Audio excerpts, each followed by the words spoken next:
October 1989, a farm field outside Alta, Iowa, after the harvest. Lying in the corn stubble are two pieces of machined titanium that together weigh 370 pounds. They have been out here for 3 months through the whole Iowa summer, while the country replayed what they did. They are most of a fan disc from a jet engine. Hidden inside the metal, too small to see, is a flaw about the size of a fingernail clipping. 3 months before a farmer found it in the dirt, this disc was spinning at the front of an engine at 37,000 feet on an airliner carrying 296 people. July 19th, 1989. United Flight 232, Denver to Chicago, a DC-10, the wide body with 3 engines, 1 under each wing and 1 mounted high in the tail. Lunch trays were being collected. It was a clear, ordinary afternoon. At 16 minutes past 3, the disc in the tail engine came apart at full speed, and the pieces went through the tail of the airplane like shrapnel. The passengers heard a bang and felt the airframe shudder. In the cockpit, Captain Al Haynes and his crew shut down the dead engine and reached for the checklists. That part was practiced. That part was normal. Then the flight engineer read his gauges out loud, and what he said was in no checklist anywhere. Hydraulic pressure, 0. 0 in all 3 systems. A jet this size is moved by hydraulics, the way your hand is moved by tendons. The wheel in a pilot's grip commands fluid under pressure, and the fluid moves the wings. 3 separate systems, plumbed apart from each other, so that no imaginable damage could take them all. The debris from the disc had cut all 3. The odds later got quoted at 1,000,000,000 to 1. Whatever the true number was, it was now flying over Iowa. The yoke went slack in the captain's hands. The airplane began rolling to the right, and full opposite wheel did nothing at all. What stopped the roll was a guess. Haynes pulled 1 throttle back, pushed the other up, and the wings came level. Thrust.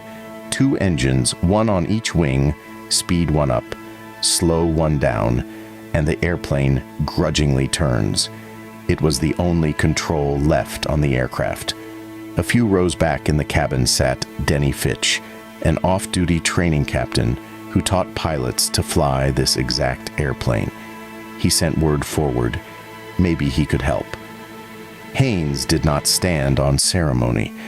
Within minutes, Fitch was kneeling between the seats with a throttle in each hand, flying a crippled wide body by feel, while the airplane rose and sank in long, sickening waves the crew fought to damp.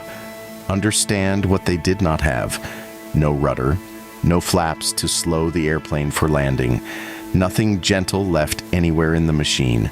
Every procedure in the manual assumed a working set of controls, and they had none. Haynes always refused the word hero.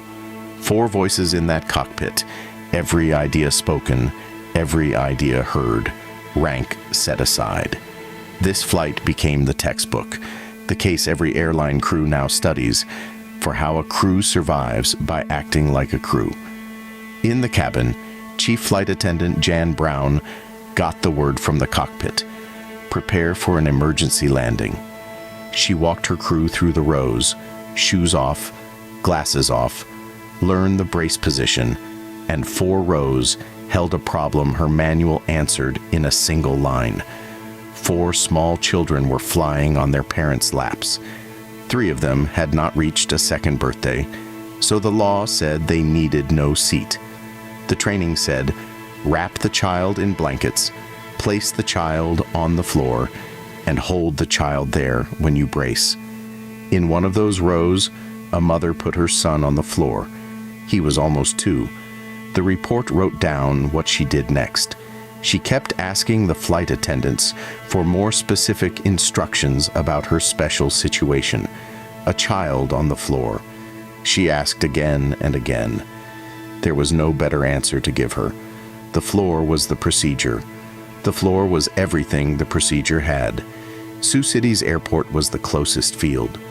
About 44 minutes after the bang, the crew of 232 did something that had never been done. With no flight controls at all, they reached an airport and lined up on a runway. They came in fast and steep, because slowing down was one more thing the airplane could no longer do. And they almost landed it. That deserves to be said plainly. In the last seconds, the right wing dropped, and with throttles alone, there was nothing quick enough to catch it. The wingtip touched. The airplane cartwheeled, broke apart, and burned in the corn beside the runway. 111 people died in the crash. 112th died a month later of his injuries, and 185 people got up out of that wreck and lived.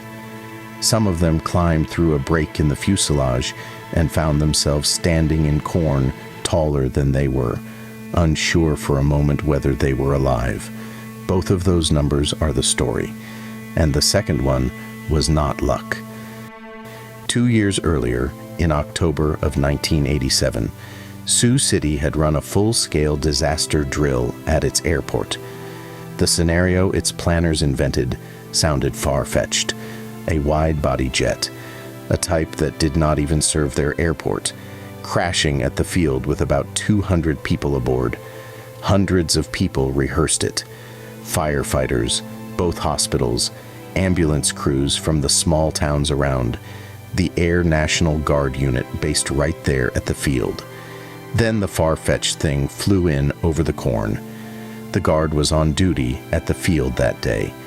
Trained crash crews were at the wreckage almost before it stopped moving. The hospitals ran the surge they had practiced. Survivors were carried out of a burning cornfield by people who had walked that exact ground in an exercise. Ask why 185 people survived an uncontrollable crash, and part of the answer is in the cockpit. But a large part is this: somebody imagined the impossible thing, practiced it, and was ready when it arrived. That is the first verdict of this postmortem. Preparation was a choice. It paid. The second verdict starts with the question the wreckage kept asking: why did the engine explode at all? The disc had a birth defect. When its titanium was made, 17 years worth of flights earlier, a pocket of hardened metal formed where nitrogen had concentrated. Measured later, 2.07% nitrogen against an allowed maximum of 0.02, 100 times the limit. Around that pocket, flight by flight, a fatigue crack grew, slowly, findably. Here is the sentence the safety board refused to soften from its report. The probable cause was the inadequate consideration given to human factors limitations in the inspection and quality control procedures. Read that again. Not. The metal failed. The crack was there to be found, and the inspection system was not built around how human beings actually look and tire and miss. Institutions love to blame a part. The board blamed the way people had been set up to fail. Now watch how fast aviation can move when it decides to. Within 2 months, federal regulators ordered the DC-10 fleet modified, a valve that shuts automatically so that damage in the tail can never again drain every hydraulic system. The titanium industry moved to a triple remelt process that burns the hard pockets out of the metal. Disc inspection was rebuilt around the limits of the human eye. Finding, recommendation, rule, fix. Months. The machine half of this story is a success story, and it is why an accident like 232 has not happened again. Then there is the other recommendation. In May of 1990, the safety board formally recommended that every infant on an airliner be required to ride restrained in a seat of their own. It had been urging this since 1979. The aviation regulator said no. The reasoning has barely changed in 36 years. Make families buy the baby a seat, and some will drive instead. And the highway is more dangerous than the sky. On a spreadsheet, that math works. In January of 2024, a panel blew out of a jet over Oregon, and a mother on board spent the next minutes believing her baby had been pulled out of the airplane. The argument returned to the news. And as of 2026, a child who has not reached a second birthday can still be carried onto a jet in a parent's arms, held by nothing but those arms. The rule that Flight 232 produced is still today a suggestion. Jan Brown got her passengers braced, got survivors out of a burning cabin, and then, in the corn, a mother found her. The report's language about that family is clinical. The mother's was not. You told me to put my baby on the floor and he would be okay. Jan Brown has answered for that sentence ever since. Not because the instruction was hers, but because she was the one who had to give it. She testified before Congress, twice. She served the White House Commission on Aviation Safety. She watched a child restraint bill sit through 3 sessions of Congress without a vote. And she is still asking for the same thing she asked for at the start. Every person on an airplane gets a seat. Every person gets a belt. Every person, no matter how small. Nearly everything about Flight 232 was fixed within about a year. The valve, the metal, the inspections, fixed. The one fix that needed no engineering at all is the one still waiting. Evan Tsao would have been 39 this year. Somewhere tonight a family is boarding a late flight, and the youngest of them will ride through the sky in a parent's lap. But the postmortem writes itself. The only question is whether anyone reads it before the next one.